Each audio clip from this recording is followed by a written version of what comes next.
तो चलिए दोस्तों वीडियो की शुरुआत करते हैं। सबसे पहले कंपनी की बात करते हैं। पहली कंपनी का नाम है दोस्तों Dixon technologies India limited. But इसको डिस्कस करने से पहले अगर आपने अभी तक चैनल को सब्सक्राइब नहीं किया है तो चैनल को सब्सक्राइब करके बेल आइकन को प्रेस कर लो ताकि आने वाली जितनी भी वीडियोज़ हैं उसका नोटिफिकेशन आपको सबसे पहले मिल सके। और एक डिस्क्लेमर भी है, जो भी न्यूज़ एंड अपडेट्स हम लोग कवर करेंगे वो सारी एजुकेशन पर्पज़ के लिए, सीखने के लिए है। तो इसको किसी भी तरह का इन्वेस्टमेंट एडवाइस मत समझना, आप खुद से भी रिसर्च और एनालिसिस कर सकते हैं। तो चलिए दोस्तों वीडियो की शुरुआत करते हैं। सबसे पहले बात करते हैं डिक्सन टेक्नोलॉजीज से रिलेटेड कुछ इंपॉर्टेंट न्यूज़ एंड अपडेट्स के बारे में। तो दोस्तों आज के दिन डिक्सन टेक्नोलॉजीज़ की परफॉर्मेंस ज़रूर हमें अच्छी देखने को मिली है, बट डिक्सन टेक्नोलॉजीज से रिलेटेड कुछ रिपोर्ट्स ऐसी हैं जो कि उतनी अच्छी हमें सुनने को नहीं मिल रही हैं। बट वो सारी चीज़ें हमें बहुत ज़्यादा चौंका भी नहीं रही हैं, क्योंकि वो सारी चीज़ें अकॉर्डिंग टू एस्टिमेट ही था। देखो, न्यूज़ निकल कर आ रही है डिक्सन टेक्नोलॉजीज़ के वॉल्यूम्स को लेकर। मेंशन है डिक्सन टेक्नोलॉजी ने फेस किया है 12 से 15% का वॉल्यूम ड्रॉप इन मोबाइल। इसका सबसे बड़ा रीज़न क्या है भाई? रैम के जो प्राइजेस हैं वो काफ़ी ज़्यादा इन्फ्लेट हो गए हैं। इस कारण मोबाइल के जो प्राइजेस हैं वो भी बढ़ गई हैं, और एक्सपेक्टेड था कि इस वजह से मोबाइल का जो वॉल्यूम है वो हमें गिरता हुआ नज़र आएगा। और 12 से 15% के volume drop Dixon technology face भी कर चुकी है जून 2026 में। और ये सारी चीज़ें तब तक डिस्टर्ब करेगा जब तक मोबाइल के जो सबसे इम्पॉर्टेंट कंपोनेंट है रैम, उसके प्राइस अगर कूल डाउन नहीं हो जाते हैं। तो ये न्यूज़ डिक्सन टेक्नोलॉजी से रिलेटेड एक नेगेटिव न्यूज़ बन जाती है। बट ये सारी चीज़ों को देखकर मार्केट रिएक्ट नहीं करेगी, क्योंकि ये सारी चीज़ों को मार्केट ने पहले ही प्रिडिक्ट कर रखा है। इसी वजह से डिक्सन टेक्नोलॉजीज़ का हालिया परफॉर्मेंस आप ऐसा देखे हैं जिसके आप यूज़ टू नहीं हैं। अब यही मान लो हमारे लिए एकदम शॉकिंग होता कि हमें तो पता ही नहीं था रैम के प्राइसेस बढ़ गए हैं, मोबाइल के वॉल्यूम्स गिर गए हैं। तब डिक्सन टेक्नोलॉजी में इस वजह से एक भयंकर क्रैश हमें देखने को मिलता। बट ये सारी चीज़ें का ऑलरेडी मार्केट को आइडिया है, तो इस वजह से मार्केट ने कुछ खास रिएक्ट इस न्यूज़ के बेसिस पे किया नहीं। सो अब दोस्तों वीडियो में आगे बढ़ने से पहले बात कर लेते हैं सेबी रजिस्टर्ड टेलीग्राम चैनल के बारे में, जिसको आप ज्वाइन कर लो। लिंक इसका डिस्क्रिप्शन में दिख जाएगा। ज्वाइन करने का सबसे बड़ा बेनिफिट ये है कि जिस हिसाब से मार्केट में अप्स एंड डाउन दिख रहा है, ऐसे टाइम पे हर दूसरी कंपनी के एनालिसिस बहुत ज़्यादा इंपॉर्टेंट है। तो यहाँ पर आपको सभी कंपनी के टेक्निकल्स को एनालिसिस कर अपडेट होता हुआ देखने को मिल जाता है, जो कि हर किसी के लिए काफ़ी ज़्यादा यूज़फुल है। और इसके लिए आप चैनल को ज्वाइन कर फ्री में आप चेकआउट भी कर सकते हैं इन कंपनी के प्रॉपर टेक्निकल्स, जिससे आपको आइडिया लगेगा कि अभी इन कंपनी में क्या चल रहा है। तो without wasting any time, link description में है, लिंक की तरफ जाकर चैनल को फ्री में ज्वाइन कर लो। अब इसके अलावा दोस्तों बात करते हैं अगली कंपनी के बारे में। तो अगली कंपनी है राजेश एक्सपोर्ट्स। पिछले 7 ट्रेडिंग सेशन में इस कंपनी ने back to back upper circuit hit की है। आज के दिन के ट्रेडिंग सेशन में अपर सर्किट तो छोड़ो, कंपनी ने सीधा लोअर सर्किट हिट किया है, वो भी 5% का। और अगर प्राइस बैंड कंपनी में नहीं लगा रहता तो गिरावट का नंबर 5% से भी ज़्यादा देखने को मिल सकता था। क्यों भाई? क्योंकि अभी हाल ही में राजेश एक्सपोर्ट अपने रेवेन्यू की वजह से बहुत ही ज़्यादा हाईलाइटेड है, और इस वजह से एक भयंकर क्रैश भी हमें इस कंपनी के शेयर में देखने को मिली है रिसेंट टाइम्स में। बट फिलहाल ईडी ने कंडक्ट किया है सर्चेस इनके मल्टीपल लोकेशंस में, और ईडी की रेड कभी भी शेयर होल्डर को अच्छा नहीं लगता है। ऑब्वियस सी बात है, नेगेटिव है, और शेयर होल्डर के लिए तो हाईली नेगेटिव है, क्योंकि उनके ट्रस्ट कंपनी से लूज़ होते हैं। अब ये कंपनी ऑलरेडी अपने कारनामा की वजह से इतना ज़्यादा हाईलाइटेड है, और यहाँ पर ईडी की रेड कंपनी के मल्टीपल लोकेशंस में हो रही हैं, तो इस वजह से ये सारी चीज़ों की वजह से आज के दिन कंपनी ने लोअर सर्किट हिट किया है। तो राजेश एक्सपोर्ट के अगर आप शेयर होल्डर बनना चाह रहे थे पिछले 7 ट्रेडिंग सेशन को देखकर, तो इस न्यूज़ को भी आप देख लो। बाकी मैं किसी भी तरह का रिकमेंडेशन आपको नहीं दे रहा हूँ। तो चलिए अब बात कर लेते हैं अगली कंपनी के बारे में। तो अगली कंपनी है दोस्तों हिंदुस्तान एरोनॉटिक्स लिमिटेड, यानी कि एचएएल। आज के दिन एचएएल की परफॉर्मेंस हमें काफ़ी ख़राब रहती हुई दिखी, और एचएएल की परफॉर्मेंस ख़राब इसलिए रहती हुई दिखी है क्योंकि एक काफ़ी शॉकिंग न्यूज़ या फिर रिपोर्ट हमें सुनने को मिल रहा है। GE F414 इंजन्स की जो बातचीत है वो रॉड ब्लॉक फेस कर लिया है। इसका सिंपल सा मतलब ये है कि जो नेगोशिएशन चल रही थी ये इंजन को लेकर, उसमें बोल सकते हैं प्रॉब्लम्स दिखना शुरू हो गई हैं। और ये सारी चीज़ों का मेन रीज़न क्या है वो भी मैं समझाता हूँ। देखो, यहाँ पर मेंशन किया गया है जी एरोस्पेस F414 फाइटर जेट के इंजन्स की बात करें तो ओवर प्राइसिंग और मैन्युफैक्चरिंग टर्म्स को लेकर जो नेगोशिएशंस हैं उसमें एक रुकावट बन रहा है।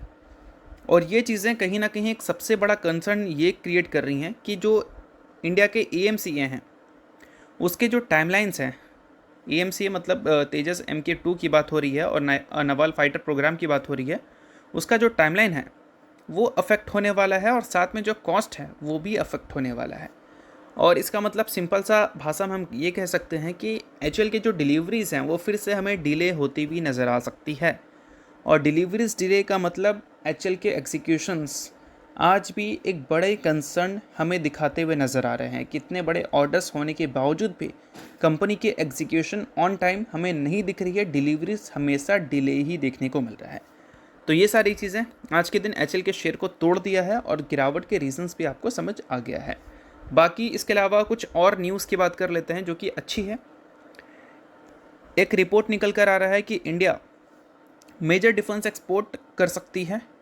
यूएई को एक अपॉर्चुनिटी इंडिया को मिल रहा है यूएई में अपने डिफेंस एक्सपोर्ट करने का, और यूएई ने इंटरेस्ट दिखाया है ब्रह्मोस और आकाश तीर को लेने को लेकर। अब ऐसी अगर है खबर ऑफिशियल आने वाले कल में, तो फिर जो हमारी डिफेंस मैन्युफैक्चरिंग कंपनीज़ हैं, चाहे आप एचएल को लो या फिर दूसरी कंपनीज़ की बात कर लो, उनके लिए काफ़ी अच्छी अपॉर्चुनिटीज़ है। क्योंकि इंडिया का डिफेंस एक्सपोर्ट जितना ज़्यादा बढ़ेगा उतना ज़्यादा ऑर्डर्स इन कंपनीज़ को मिलते रहेंगे, भले एग्जीक्यूशन में प्रॉब्लम हो, बट ऑर्डर्स अगर मिल रहे हैं तो एग्जीक्यूशन को सुधार कर कंपनी बेटर ग्रोथ भी रिपोर्ट कर सकती है। और ये सारी चीज़ें एचएल से रिलेटेड भी काफ़ी अच्छी बन जाती है, ऐसा भी हम बोल सकते हैं। तो चलिए इसके अलावा बात कर लेते हैं अगली कंपनी के बारे में। तो अगली कंपनी है दोस्तों पॉलीकैब इंडिया लिमिटेड। आज के दिन पॉलीकैब इंडिया की परफॉर्मेंस कुछ खास अच्छी हमें देखने को नहीं मिल रही थी। अब इसका एक काफ़ी बड़ा कारण ये है कि कोटक इंस्टीट्यूशनल इक्विटीज़ ने अपने जो रिपोर्ट्स पब्लिश किए हैं लेटेस्ट, उसमें सेल रेटिंग दिया है उन्होंने पॉलीकैब इंडिया को, आरआर केबल को और केईआई इंडस्ट्रीज़ को। अब इस चीज़ को थोड़ा सा डिटेल में समझाता हूँ। देखो मेंशन यहाँ पर किया गया है, यहाँ पर देख लो, वैल्यूएशन आर फुल, यानी कि वैल्यूएशंस बोल सकते हैं अभी के टाइम पे उस लेवल पे आ चुका है जो कि मार्केट एक्सपेक्ट कर रही थी इस कंपनी के ग्रोथ से, और वो ग्रोथ के हिसाब से करंट वैल्यूएशन पूरी तरह से प्राइस्ड इन है।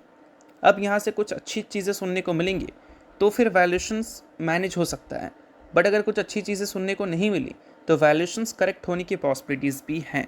क्यों पॉसिबिलिटीज़ हैं? क्योंकि अल्ट्राटेक की एंट्री हो रही है मिड अगस्त में।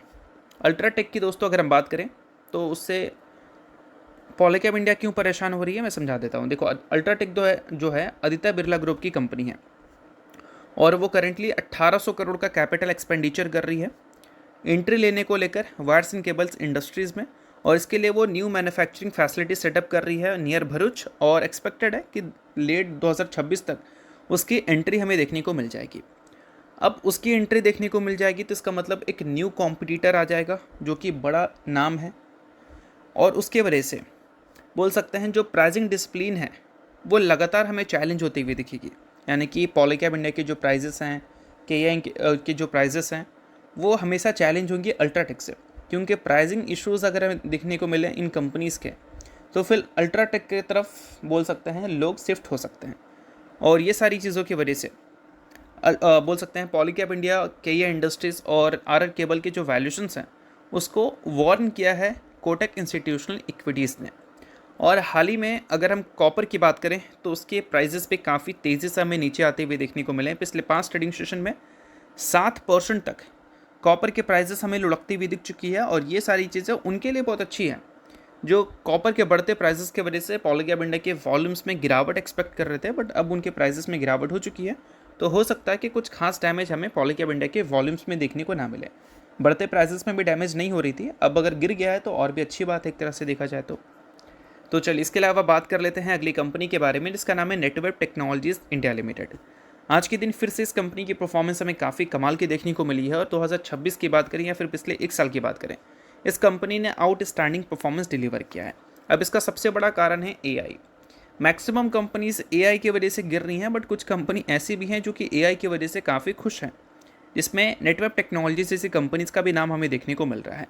अब ये कंपनी जो है वो बिल्ड कर रही है डोमेस्टिक डाटा सेंटर, और उसके अलावा एआई सुपर कंप्यूटिंग की बात करें तो इंडिया का एआई मिशन में इस कंपनी का भी एक इम्पॉर्टेंट कंट्रीब्यूशन रह सकता है। और इन सारी चीज़ों के बेसिस पे अगर इनके ऑर्डर बुक पे ध्यान दें तो नेटवेब होल्ड कर रही है एक्सेप्शनल ऑर्डर पाइपलाइन जो कि 1734 करोड़ का कॉन्ट्रैक्ट है कंपनी का फॉर एनवीडिया पावर सर्वर्स, जिसमें कंपनी ने मल्टी ईयर रेवेन्यू विजिबिलिटी भी बताई है। तो ये सारी चीज़ों को देखकर लॉन्ग टर्म एक्सपेक्टेशंस इस कंपनी के शेयर होल्डर थोड़े अच्छे कंपनी से लेकर चल रहे हैं। और जब भी एआई से रिलेटेड एक नेगेटिव पॉइंट आती है ना, तो इस कंपनी में भी गिरावट होता है। लास्ट ट्रेडिंग सेशन आपने देखा था कि साउथ कोरिया के मार्केट की वजह से हमारी इंडियन आईटी कंपनीज पिटी थी, और उसमें नेटवर्क टेक्नोलॉजीज़ का भी नाम था, क्योंकि साउथ कोरिया के जो बड़ी बड़ी जायंट्स हैं जो एआई की वजह से एक बड़ी बूम फेस कर सकती थी, वो सारी कंपनीज़ में बड़ी प्रॉफिट बुकिंग देखने को मिली थी। तो उसका असर हमें नेटवर्क टेक्नोलॉजीज़ में भी दिखा था, ओरिएंटेक में भी दिखा था, E2E नेटवर्क्स में भी देखने को मिला था। तो ये सारी चीज़ों को आप नोट डाउन कर सकते हैं अगर आप इस कंपनी के इन्वेस्टर हैं। तो बाकी चीज़ें सिर्फ एजुकेशन पर्पज़ के लिए हैं, किसी भी तरह का रिकमेंडेशन नहीं है, तो आप खुद का भी रिसर्च और एनालिसिस कर सकते हैं। तो होप करता हूँ ये वीडियो आपको अच्छा लगेगा। लाइक कीजिए, पहली बार सब्सक्राइब कीजिए। वीडियो के लिए बहुत बहुत शुक्रिया।